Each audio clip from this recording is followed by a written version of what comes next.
Every year, roughly 1,000 Pakistani girls are forcibly converted to Islam. Every year, nearly 1,000 young girls from religious minority communities are forced to convert to Islam in Pakistan. These marriages are under the legal age and non consensual. Human rights activists say the practice has grown during pandemic lockdowns, as girls are out of school and therefore more visible, and bride traffickers are more active online as families are more in debt. Um, Most girls are from Hindu communities in the southern province of Sindh. Child protection activists say forced conversions thrive on an unchecked money making web that involves clerics who solemnize the marriages, magistrates who legalize the unions, and corrupt police who refuse to investigate or even sabotage investigations. Those who report forced conversions may be charged with blasphemy, and the girls who are able to escape are often persecuted as apostates. If someone was reading some epic that somebody found buried in an archaeological site from, 500, 1,000 years ago, I guarantee you the word bride trafficker would be in it or some version of that. It's just so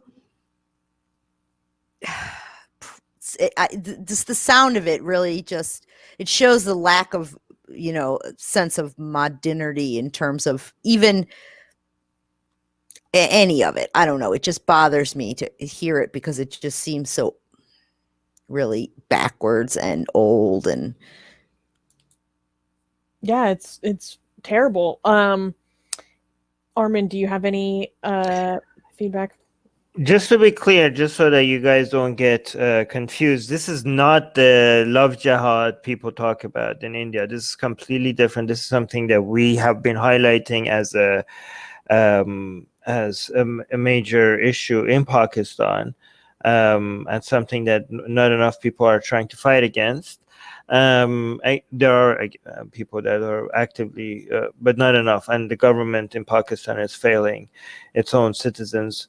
But again, don't get distracted by Hindutva when they say love jihad. They're trying to use the tragedy and the misery of the women and girls who are going through this for their own political agenda, and they're not helping at all in addressing the situation. They're in fact making it worse by distracting you, by trying to promote their own political ethno-nationalistic, anti-Muslim, bigoted views, and they have their own version of discrimination against Muslims in India, and they're trying to they are using Hindu women in Pakistan who are actually being kidnapped and forced into marriage. Instead of helping them, they're trying to use that for spreading their own evil agenda. So, and they're not helping those girls. They're making their situation even more difficult because they're distracting from the real solutions to this problem. So be mindful of that. If anybody using the word love jihad is what they're actually, instead of going out and fighting against the kidnappings and and the non-consensual, I'm not going to say the RAPE word here on YouTube because YouTube is sensitive, but instead of fighting that, they're actually going and separating Hindu and Muslim couples in India who are consensually together and want to get married with each other and love each other. They're going out and separating them and making interfaith marriage illegal in Uttar Pradesh, in the name of protecting Hindu women which is not even the same. Like, they're using these stories from Pakistan to go and actually fight real love and real marriages and consensual relationships, right? Those people are evil. Do not let them steal a narrative. This is a real thing in Pakistan. What they're addressing is not the same thing. But go on, Rivka. I was just going to say, you're saying, they're destroying real love but they're also destroying individual liberty. They're robbing people of their ability to consent to something. They're robbing people of their choice. They're forcing people into a situation where they fear They could potentially fear for their physical selves. So they may do things that they wouldn't ordinarily do because of the social climate. And it's heinous. There was one more thing I wanted to highlight in regards to Pakistan specifically.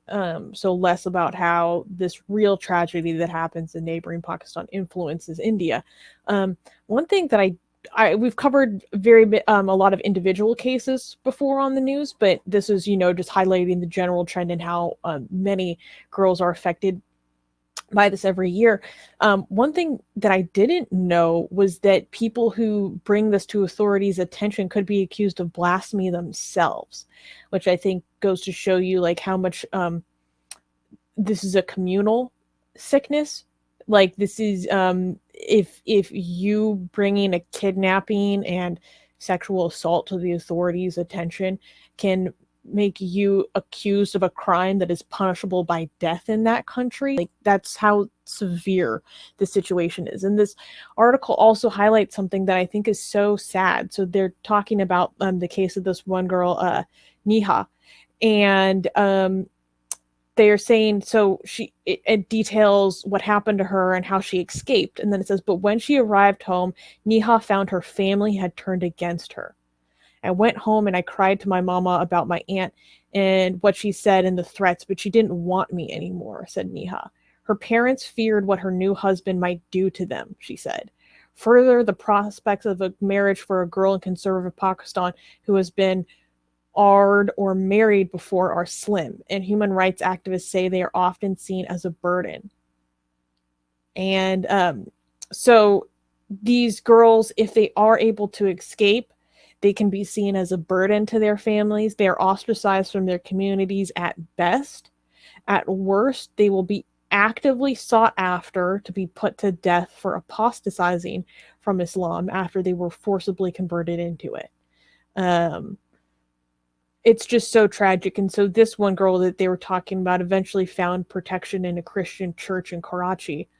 But there are other girls who have had to go into hiding after they escaped their marriages because of the persecution they face as apostates.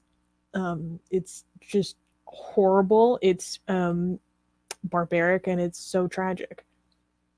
Yeah, I think that while I was speaking about India and the false, love jihads, I think the comment I made fits here too, because it really illustrates the social coercion that happens even, after or being rejected because this has happened, so all of this, and then, again, robbing people of their liberty. They're forcing people to submit to something, and it is also heinous. But what I thought was one thing that I found interesting and potentially a good sign, I so to speak, is that this was in ABC News.